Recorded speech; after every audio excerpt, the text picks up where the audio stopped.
All right, hello, I am back again. All right, let's get situated all nice and comfortable again. We're going to read on again with Who Was Princess Diana, starting with Chapter 3, School and Beyond. In the spring of 1977, when Diana was 15, she finished her last semester of boarding school, which is similar to graduating from high school. She still had to take her final exams in math, science, and history. If she did well on the tests, Diana could go on to college. Even though Diana had been given an award for her volunteer work while at school, she failed her exams twice. But Diana was not upset. She felt that college was not the right place for her. She had even joked with her brother about how poorly she sometimes did at school. But Diana was just being humble. She was smart in many other ways, even if she didn't have the best grades. Instead of continuing on to college, Diana went to finishing school in Switzerland. Diana didn't enjoy finishing school. She didn't like to cook or make dresses. And she was expected to speak French all the time. After only a few months, Diana begged her father and mother to let her come home. Finally, they both agreed. Diana left her school in Switzerland and moved back to England. Here's another picture of her.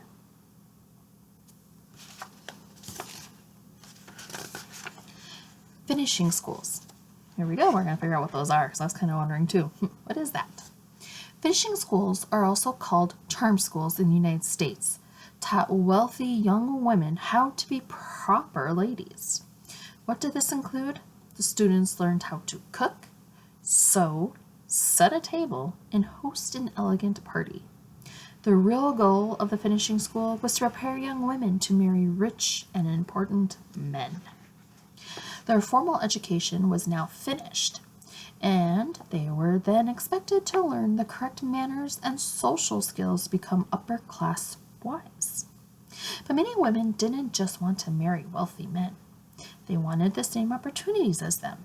Today, many finishing schools have converted into top academic boarding schools.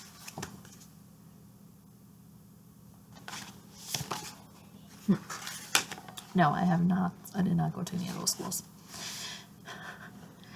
When she was 18, she moved into an apartment with her friends in one of the nicest neighborhoods in London.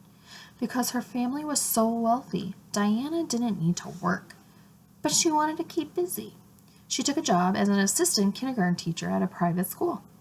Although Diana had never taught before, her kind and caring nature made her the perfect teacher. She loved working with children. She was quite happy to sit on the floor, have children climbing all over her, sit on her low chairs beside them, and actually talk to them. The owner of the school later said about Diana. While working as a teacher, Diana also worked part-time as a nanny for an American family who lived in London. At first, the family didn't even know she was part of the British nobility.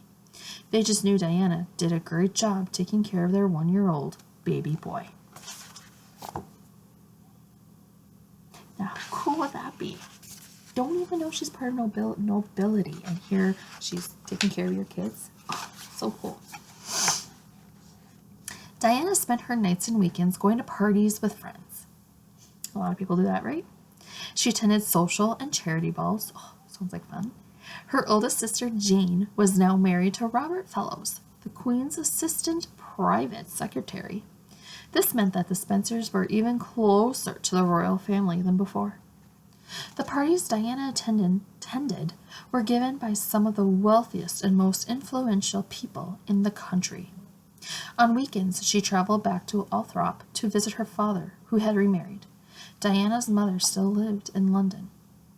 Before I move on, let's look at the picture. Diana, always a pretty girl, was turning into a beautiful young woman. People felt comfortable around Diana because of her kind and easygoing manner. She could just sit down and make you laugh, one friend said. Diana was young, carefree, and surrounded by people she admired greatly. She was enjoying one of the happiest times in her life. Chapter 4, Charles.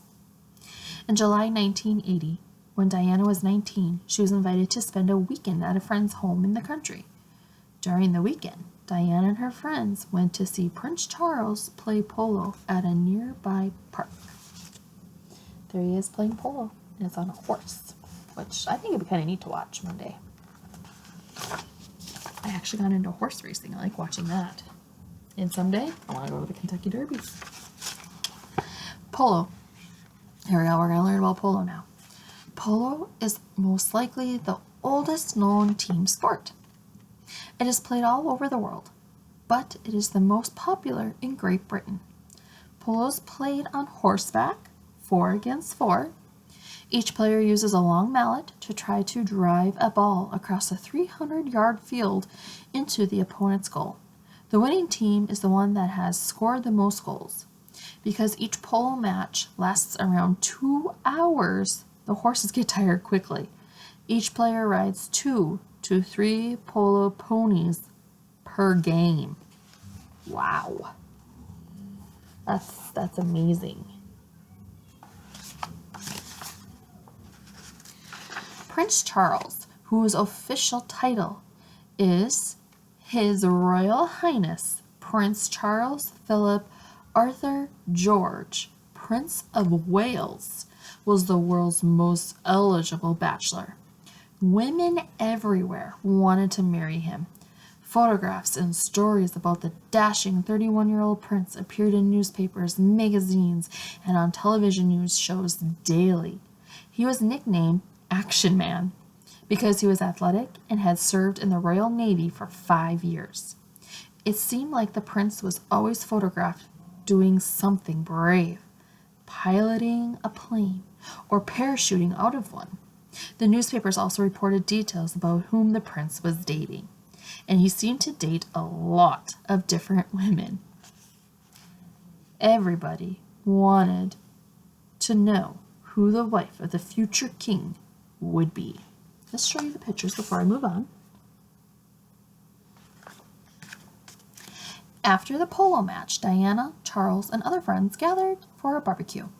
While sitting together on a bale of hay, Charles and Diana began talking. Diana told Charles how sorry she was about his great-uncle, who had recently died. Charles had been very close to his great-uncle. He was touched that Diana was concerned about his feelings. The two talked late into the evening, and Charles asked Diana to go on a date the following week. Then more dates followed. He invited her to a party on the royal yacht, Britannia, and soon after, he invited her to visit one of the royal castles for a weekend. Diana stayed with her sister and brother-in-law, Jane and Robert, who had a cottage on the Balmoral Castle grounds. During the weekend, Charles called Diana many times. Charles used to ring me up, call on the phone, and say, "Would you like to come for a walk? Come for a barbecue?" So I said, "Yes, please." I thought all of this was wonderful, Diana said later.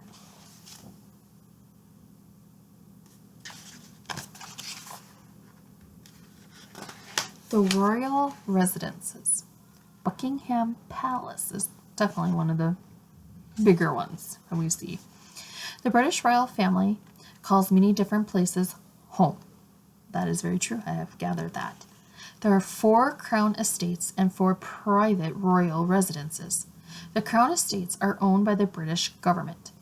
They are Buckingham Palace in London, Windsor Castle in the British court countryside, Palace of Holyrood House in Edinburgh, Scotland, and Hillsborough Castle in Northern Ireland.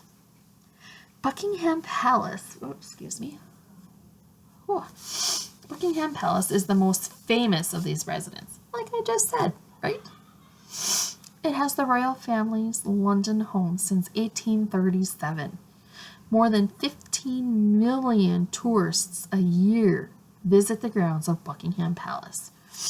One day, I think it'd be fun to be one of those tourists, just to see it finally. The 4 private royal residences, which are owned by the Queen, are Sandringham House in Norfolk, England, where the royal family stays during the Christmas season, and Balmoral Castle, Craigowen Lodge, and Delnaf Lodge, all located in Aberdeenshire, Scotland, where the royal family stays during the summer months. And then there is the castles, a couple of them. As you can see underneath them, you have Buckingham Palace, and then there's the Balmoral Castle.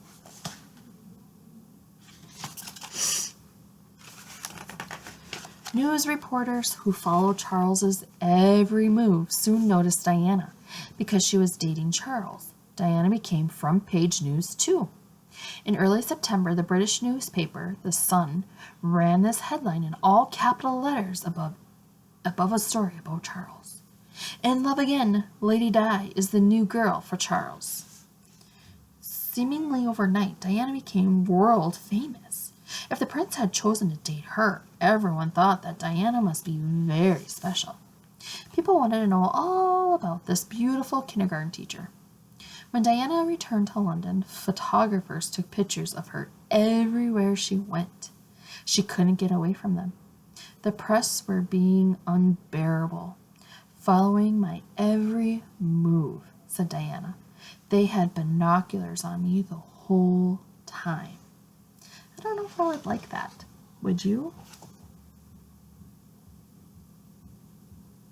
It would be neat to be a princess or duchess or whatever, but yeah, I don't know about the whole paparazzis and stuff. Even with all the unwanted attention, Diana was falling in love. She was the girlfriend of the future king of Great Britain, the same man she had once hung a poster of on her wall. After dating for over 6 months, Diana hoped Charles would propose to her. On February 6th, 1981, Charles invited Diana for a candlelit dinner at Windsor Castle, one of the royal homes. Charles, who had been away on a skiing vacation, told Diana how much he had missed her. Then he asked her to marry him. Diana accepted gleefully by answering, "Yes, please." All right, let's read one more. Okay, chapter 5, The Wedding. You ready? Yes. My favorite part. I love weddings. Diana and Charles announced their future wedding plans to the whole world on February 24th in the garden of Buckingham Palace, the 600-room London home of the royal family. Both Charles and Diana seemed nervous as reporters asked them questions about their engagement. I would be nervous too, actually. Diana showed off her ring, a sapphire stone surrounded with diamonds. If you think of that sapphire stone with diamonds, if you see Kate Middleton, who's married to Prince William right now, she has that ring. I believe it's her. No, I got my second guessing. Better check. Is it her? Or I don't think it's Meghan Markle. I don't check into it. I'm going to have to relook and get back to you. Okay. One reporter asked the couple if they were in love, and Diana answered with a shy smile. Of course. Charles wasn't used to expressing his emotions so publicly. This question seemed to make him feel silly and uncomfortable. Charles responded, "Whatever in love means." Some people thought Charles's answer was odd. They wondered whether the prince was really in love with Diana. Despite the awkward announcement, Diana moved into her own private rooms in Buckingham Palace 2 days later. Queen Elizabeth II was thrilled that Diana was going to become her daughter-in-law. She had thought it was time for Prince Charles to marry, and she was happy about his choice of a young, sweet girl from an important family. The Queen had even written a letter to a friend describing Diana as one of us. Here are some more pictures.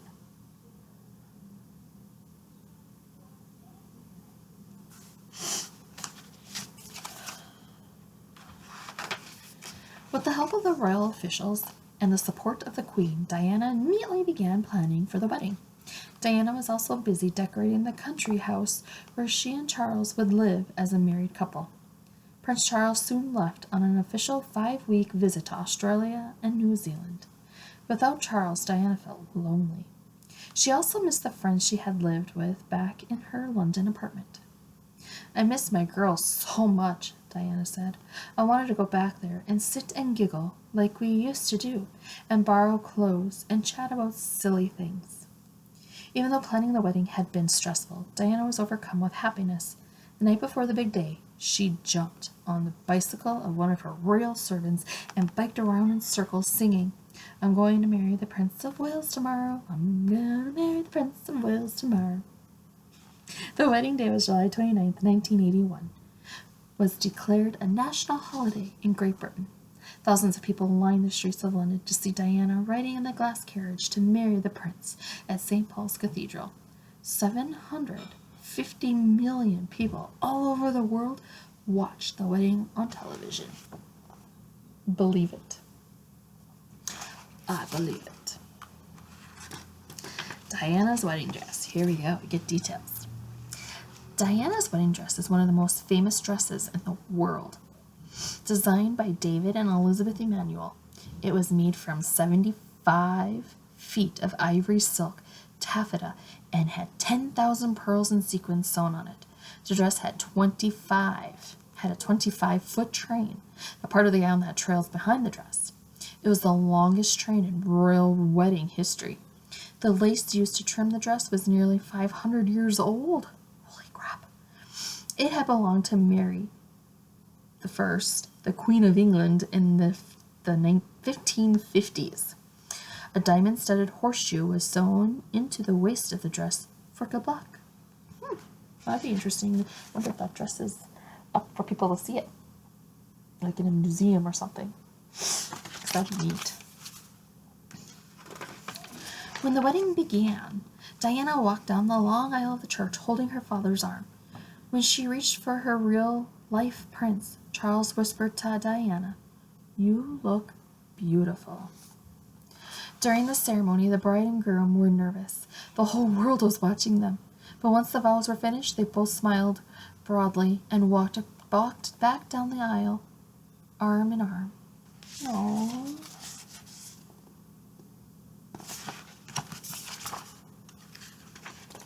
After the ceremony, the newly married couple stood on the balcony of Buckingham Palace and waved to thousands of people lining the street. The people below waved British flags and shouted, "I love you." Diana and Charles kissed each other and then went into the palace for a wedding celebration, along with 120 special guests. 27 different wedding cakes were served. Holy crap, 27? I only had one. Were served. Okay, including the official cake that stood 5 feet tall. Holy shit. Holy moly is what I should have said. 5 feet. I'm a little bit taller than 5 feet. It's almost around how tall I am. That's crazy. The couple spent part of their honeymoon cruising along the coast of North Africa on the royal yacht Britannia. It was hardly a typical honeymoon. The future king and his royal highness traveled with a crew of 200. Holy cow. Here we go. More pictures. Crazy. They continued their honeymoon back at Balmoral Castle in Scotland. They had dinner with the Queen and her husband, Prince Philip, almost every night. There was never any time on our own, Diana later said. "I found that very difficult to accept." The new Princess of Wales, as she would now be known, realized she had much to learn and many adjustments to make as a member of the royal family. I'm going to stop there today. I hope you guys all have a great day or night. See you in the next video, I hope.